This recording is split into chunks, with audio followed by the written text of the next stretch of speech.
I very much like the slogan that you coined, Make America Healthy Again. And I strongly agree with that effort. Despite spending, as you indicated, 2 or 3 times as much per capita on healthcare as other nations, we have 85 million people who are uninsured, underinsured. We have all kinds of chronic illnesses. Our life expectancy is lower than other countries. And for working class people in this country, they are living 6, 7 years shorter lives than the top 1%. We got a problem, okay? And I'm going to suggest some ideas that I think can remedy that. Last year, the insurance industry in this country made over $70 billion, while at the same time, 85 million Americans are uninsured or underinsured. Do you agree with me that the United States should join every other major country on earth and guarantee health care to all people as a human right? Yes? No? Senator, I can't give you a yes or no answer to that question. Health care a human right? Is health care a human right? In the way that free speech is a human right, yeah. I would say it's different because if with free speech doesn't cost anybody anything, but in healthcare, if you smoke cigarettes for 20 years and you get cancer, you are now taking from the pool. Well, and so are you guaranteed the same right, or is there also a duty? I'm sorry. I'd love to talk for an hour with you. We got a few minutes left here. All right.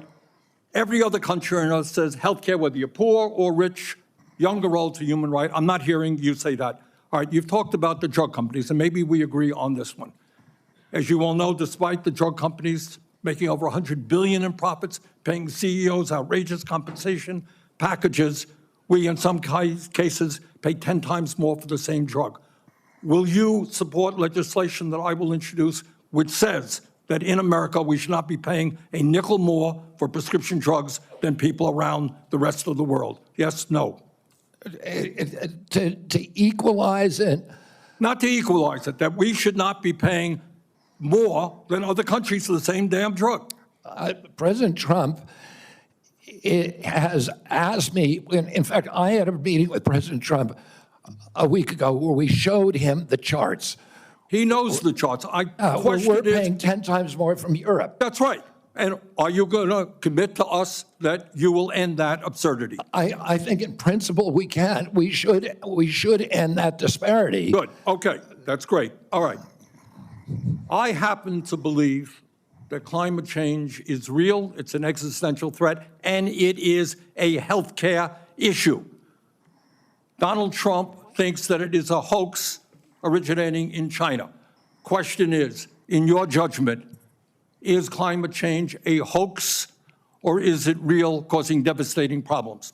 President Trump and I, from the beginning, from our first meeting, agreed to disagree on that issue. I believe climate change is existential. My job is to make Americans healthy again. All right, you believe that you disagree with Trump, you don't think climate change is a hoax, is what I'm hearing. My job here is to make I'm just asking you that, healthy. Mr. Kennedy, not a trick question. I answered your question, Senator Sanders. Okay, you disagree with the president on that. I answered your question. Okay. I'm going to pick up on a point that Senator Hassan made. Look, there is no question that abortion is a divisive issue in this country. I would say a majority of the people are pro-choice. There's a strong minority who are pro-life. A year and a half ago, you went to New Hampshire, running for president, gave a speech, and you talked about government should not tell a woman what she can do with her own body. That's her choice. Now, I think everybody on that side is pro-life. I think everybody here is pro-choice.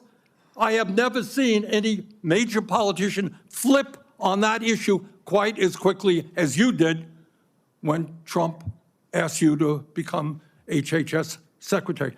Tell me why you think people should have confidence in your consistency and in your word when you really made a major U-turn on an issue of that importance in such a short time. Senator, I believe, and I've always believed, that every abortion is a tragedy. But I you don't- told the people in New Hampshire that it was their right. All right, let me do a last question here, because I'm running out of time. I think the gist of what you're trying to say today is you're really pro-vaccine, you want to ask questions. You have started a group called the Children's Health Defense. You're the originator. Right now, as I understand it, on their website, they are selling what's called onesies. These are little things, clothing for babies. One of them is titled Unvaxxed, Unafraid. Next one, and they're sold for $26 a piece, by the way. Next one is No Vax, No Problem. Now, you're coming before this committee and you say you're pro-vaccine. Just want to ask some questions. And yet your organization is making money selling a child's product to parents for $26, which casts fundamental doubt on the usefulness of vaccines. Can you tell us now that you will, now that you are pro-vaccine, that you're going to have your organization take these products off the market? Senator, I have no power over that organization. I'm not part of it. I resigned from the board. That was just a few Leadership. months ago. You founded that. You certainly have power. You can make that call. Are you supportive of this?